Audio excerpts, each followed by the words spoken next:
At this point of time, Sambit Patra is currently addressing a press conference ahead of Delhi Assembly polls. Let's cross to that. हिंसा में विश्वास नहीं करता हूं, सच्चाई जरूर दिखाने का प्रयत्न करता हूं। तो आज सच्चाई ही दिखाया था और अब दूसरी सच्चाई की बारी है। जवाहरलाल नेहरू यूनिवर्सिटी के विषय में हम सब जानते हैं, वहां बहुत शोध और बहुत सारे रिसर्च के कार्य होते हैं। पिछले हफ्ते एक रिपोर्ट आई है। अनेकों महीनों से एक शोध कार्य चल रहा था, रिसर्च चल रहा था और उस रिसर्च का रिपोर्ट पिछले हफ्ते जेएनयू में जारी हुई है। उसकी एक प्रति परसों से हम अध्ययन कर रहे थे और एक समरी बना करके आज आपके सामने आए। क्या था यह शोध कार्य, यह रिसर्च क्या था? Jawaharlal Nehru University presents report on illegal immigrants to Delhi, analyzing socio-economic and political consequences. ये जो इलीगल इमिग्रेंट्स हैं, ये बांग्लादेश से और म्यांमार से, बांग्लादेश से आए हुए इलीगल इमिग्रेंट्स और म्यांमार से आए हुए इलीगल इमिग्रेंट्स जिनको हम रोहिंग्यान्स कहते हैं।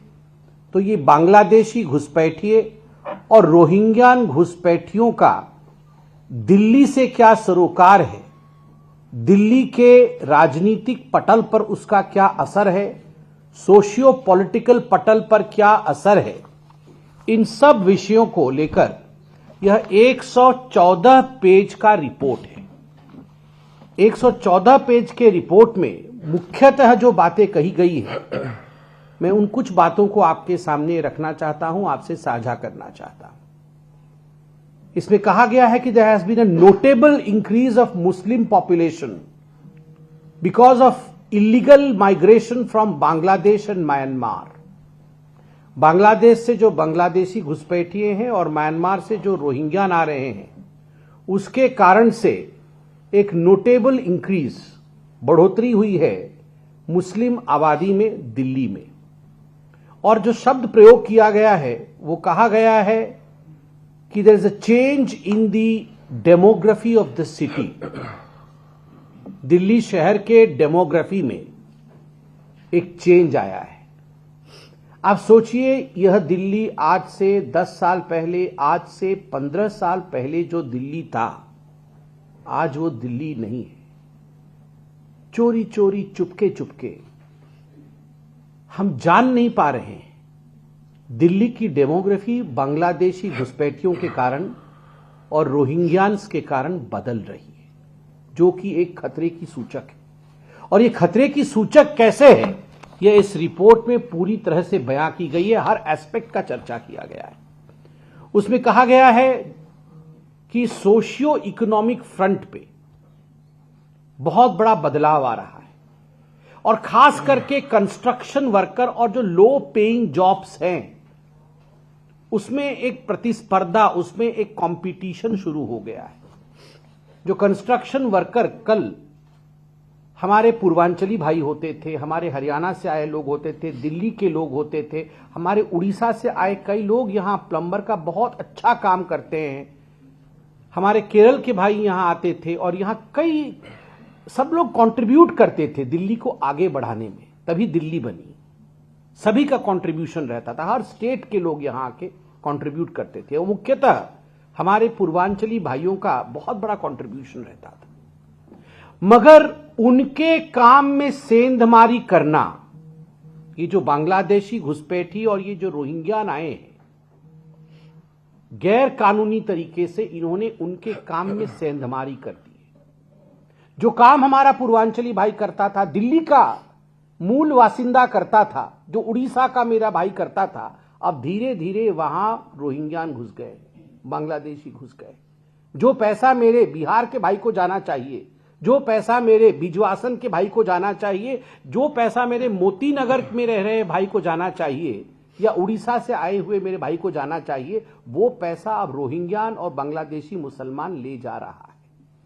ये कहा है competitiveness in the work atmosphere.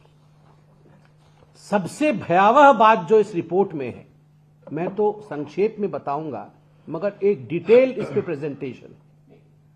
और वो है पॉलिटिकल पैट्रोनेज। ये सारा कुछ पॉलिटिकल पैट्रोनेज के कारण हो रहा है, अर्थात कुछ राजनीतिक दल इसको बढ़ावा दे रहे हैं, पैट्रोनेज दे रहे हैं। यहां लिखा है political patronage plays a crucial role allowing the steady influx of undocumented Bangladeshi and Rohingyans.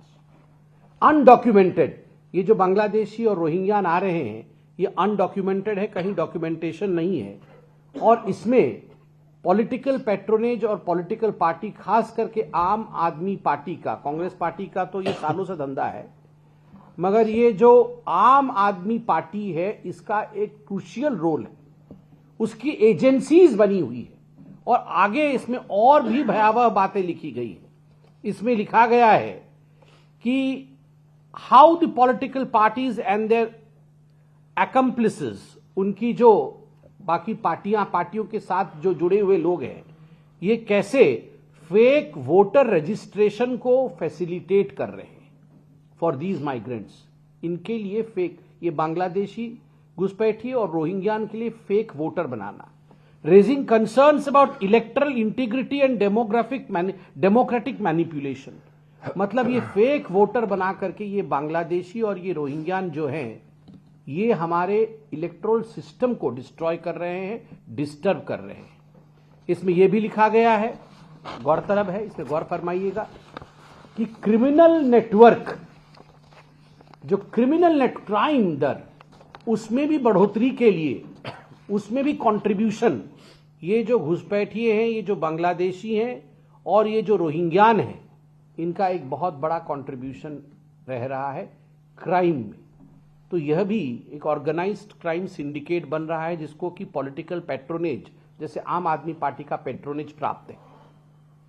ये जो रिसर्च हुई है, ये जो डॉक्यूमेंट मैंने आपको दिखाया, बहुत सारे रिसर्चर्स ने मिलकर किया है और इस टीम को प्रोफेसर मनुराधा चौधरी लीड कर रही थी और उसके साथ ही senior professors of Tata institute of social sciences, TISS, Tata institute of social sciences, उसके भी जो सीनियर प्रोफेसर्स हैं, ठीक ऐसी ही स्टडी उन्होंने मुंबई में भी की थी, महाराष्ट्र में भी की थी और अब वो स्टडी दिल्ली में भी हुआ है। और इसका पूरा विवरण इन बड़े लोगों ने, ये जो प्रोफेसर्स हैं, ये काफी अध्ययन के बाद इन्होंने इस विषय को आगे रखा है। आप देखिए, एक मैं इसमें से पैराग्राफ पढ़ता हूं। Illegal immigrants to Delhi has significantly altered the city's demographic landscape. Demography को change कर दिया. With a large influx of migrants from neighboring countries like Bangladesh and Myanmar, these migrants often settled in overcrowded neighborhoods such as Silampur, Jamia Nagar, Jakir Nagar, Sultanpuri, Mustafabad, Jafrabad, Dwarka, Govindpuri and many more, where they strain resources and disrupt local social cohesion. वहां वो resources को भी strain करते हैं और वहां पर एक ऐसी स्थिति उत्पन्न करते हैं जिससे वातावरण में हमेशा उष्मता और एक भड़काऊपन रहे। कहीं न कहीं ये बहुत चिंता का विषय है।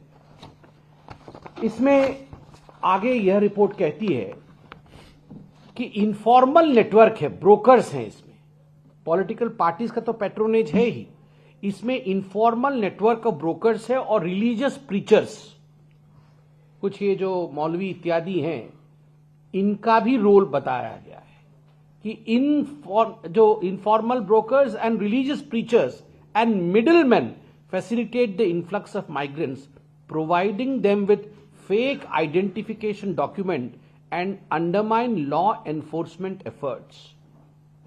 उनको फेक आइडेंटिफिकेशन की डॉक्यूमेंट, ये पार्टीज और ये जो रिलीजियस प्रीचर है, इनके बीच में एक तालमेल है और ये डॉक्यूमेंट्स देते हैं, उनको आइडेंटिफिकेशन कार्ड्स देते हैं और इस प्रकार से पूरे दिल्ली की डेमोग्राफी को बदलने की एक चेष्टा हो रही है। मैं आज आपसे अपील करता हूं, इस रिपोर्ट को आप लोग पूरे डिटेल में पढ़िए। मैं तो रिपोर्ट को पढ़ रहा था, मैं उदाहरण के लिए एक पेज आप देखिए, मैंने अंडरलाइन भी किया है, कैसे बैंक अकाउंट खोल दिया है। इतने स्ट्रिंजेंट नो योर कस्टमर्स होने के बावजूद भी, KYC रूल इत्यादि होने के बावजूद भी, लूप होल्स ढूंढ करके कितने लोगों ने बैंक अकाउंट्स खोले हैं, इसका पूरा विवरण यहां पर दिया हुआ है। और किस प्रकार से, यहां एक पेज देखिए, रैंडमली मैं पेज खोल रहा हूं कि किस प्रकार ऑक्यूपेशन ऑफ इमिग्रेंट्स, जो ऑक्यूपेशन है, ये जो बांग्लादेशी और रोहिंग्या आते हैं तो हमारे लोगों को कितना कितना नुकसान हुआ है, उसका भी एक टेबल पूरा यहां प्रस्तुत किया गया है। ये सारे विषय में एक चैप्टर पूरा drain on public resources, drain on public resources और ओवर क्राउडिंग, अर्बन प्लानिंग नहीं हो पाती है। हमारे लोगों के ऊपर जो कॉलोनीज में रह रहे हैं उनके ऊपर और बर्डनाइज्ड करने की ये बांग्लादेशी और रोहिंग्यान के कारण वो और बर्डन हो जाते हैं। और ऐसे लोगों के प्रोटेक्शन आज अरविंद केजरीवाल और उनकी पार्टी कर रही है, मुझे लगता है गंभीर मामला है। अगर इसी प्रकार बांग्लादेशी घुसपैठिए और रोहिंग्यान के कारण दिल्ली की डेमोग्राफी और दिल्ली के चरित्र में बदलाव आता रहेगा तो वो दिन दूर नहीं जब एक अशांत वातावरण दिल्ली में बनेगी। इसलिए वोटिंग करते समय सावधानी से वोटिंग करनी है। कौन लोग बांग्लादेशियों को और रोहिंग्यान को प्रमोट करते हैं, कौन वो लोग हैं जो सीएए के खिलाफ तो नारे लगाते हैं मगर रोहिंग्यान और बांग्लादेशियों को लाके यहां पे सम्मानजनक तरीके से बसाते हैं। ये आम आदमी पार्टी की नीति को हर कोई जानता है, कांग्रेस की नीति को हर कोई जानता है। सोच समझकर अपने बच्चों के भविष्य को बचाने के लिए वोटिंग करें। धन्यवाद। आपके कोई प्रश्न? इस बात का उल्लेख है क्योंकि दिल्ली की बॉर्डर पे उनके बॉर्डर से लगती नहीं, बॉर्डर भी कहीं नहीं है, किस रास्ते से आते हैं? जी, इस रिपोर्ट में आप अगर देखेंगे तो एक डेडिकेटेड चैप्टर है कि किस प्रकार से बॉर्डर से लेकर यहां तक लाने के लिए मिडिल मैन है। किस